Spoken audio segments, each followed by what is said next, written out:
লাগবে নাকি লাগবে না। আগের ব্যবস্থাটা কি ছিল? আগের ব্যবস্থা ছিল প্রধানমন্ত্রীর একচ্ছত্র ক্ষমতা, যেখানে বিচার বিভাগকে সম্পূর্ণভাবে রাজনীতিকরণ করা যায়, যেখানে পলিটিক্স জুডিশিয়ালাইজেশন হয়, যেখানে অ্যাডমিনিস্ট্রেশন পুরোটা কুক্ষিগত থাকতে পারে এবং সেখানে কোনো জবাবদিহির নিশ্চয়তার জায়গা নাই। কারণ যেই ক্যাবিনেটকে দুর্নীতি দমন কমিশন অ্যাকাউন্টেবল রাখবে, সেই দুর্নীতি দমন কমিশনের নিয়োগ দিবে স্বরাষ্ট্রমন্ত্রী, বাছাই কমিটিতে থাকবে তার।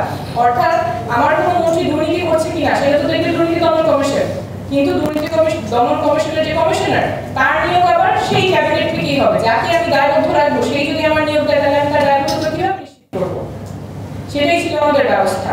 সেই ব্যবস্থায় কি অটুট থাকবে, যেখানে রাষ্ট্রের প্রত্যেকটা প্রতিষ্ঠানকে কুক্ষিগত করা যায়, রাজনীতিকরণ করা যায় এবং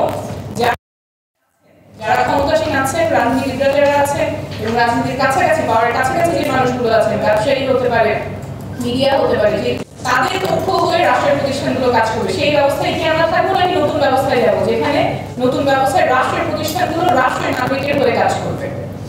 সেই আকাঙ্ক্ষা থেকেই কিন্তু এই যে এত কিছু হলো, তোমার কমিশন হলো, সব রাজনীতিবিদরা একসাথে বসলে যে পরিবর্তন দরকার, কিন্তু বারবার এসেছে সেটা হচ্ছে বাংলাদেশ 2.0, শুধুমাত্র সংস্কার না, একটা আমূল পরিবর্তন, একটা রিসেট বাটনের কথা সবাই বলেছে।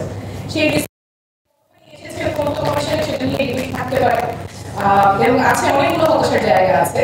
তবে একটা জিনিস যেহেতু ডিসিএম এখানে আছে, আমি একটু পরিষ্কার করে ডিসিএম ঐক্যমত্য কমিশনের প্রপোজাল, ঐক্যমত্য কমিশনের প্রপোজাল কিন্তু জুলাই সনদে স্বাক্ষর হয় নাই।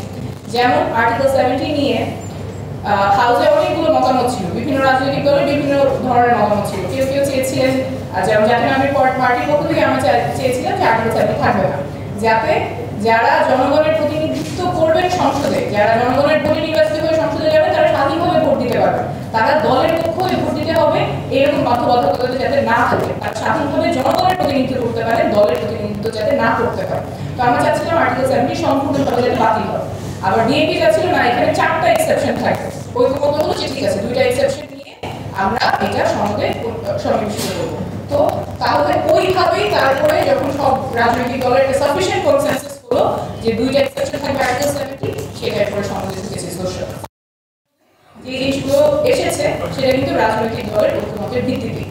আরেকটা যেমন নারীদের প্রতিনিধিত্ব জাতীয় সংসদে, সেখানে সংবিধান কমিশনের একটা প্রপোজাল ছিল, নির্বাচন সংস্কার কমিশনের একটা প্রপোজাল ছিল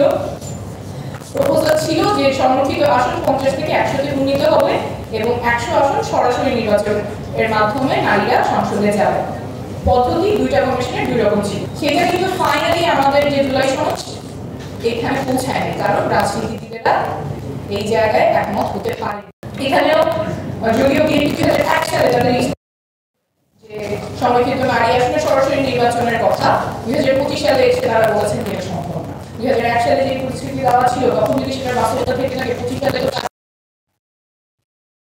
বাস্তবতা হওয়ার অপরচুনিটি থাকার কথা, কিন্তু ওনারা বলেছেন যে সেই অপরচুনিটি, সেই বাস্তবতা এখন নাই। তো ফাইনালি কি হলো? ফাইনালি জুলাই সনদে আসলে মাত্র 5% হবে nomination. And this is not progress at all. Our politicians have failed the women. ঐক্যমত্য কমিশনে যে প্রপোজালটা এসেছে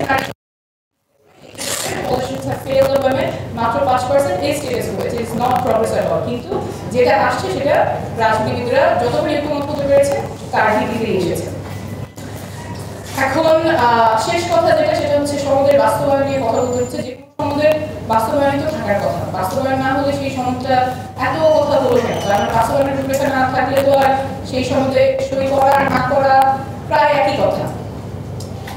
এরকম আমরা সনদ, কমিশন রিপোর্ট অনেকগুলো দেখেছি, এখনো অনেকগুলো কমিশনের রিপোর্টের বাস্তবায়নের রূপরেখা নাই, স্বাস্থ্য কমিশনের বাস্তবায়নের রূপরেখা নাই।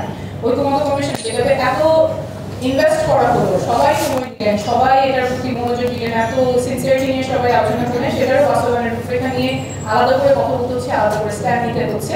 তবে আমরা আশা করি এখানে একটা সুন্দর বাস্তবায়নের রূপরেখা থাকবে, আগের মতো আর হবে না যেখানে সনদ হয়, অনেক কথা হয়, অনেক আলোচনা হয়, অনেক চুক্তি হয়, কিন্তু সেটা আর আলো দেখে না, জনগণের কোনো কল্যাণে আসে না। সেটা যাতে এখানে না হয় সেই জন্য আমরা থেকে অনেক স্ট্রং পজিশন নিয়েছি, যাতে করে জনগণ জানতে পারে তাদের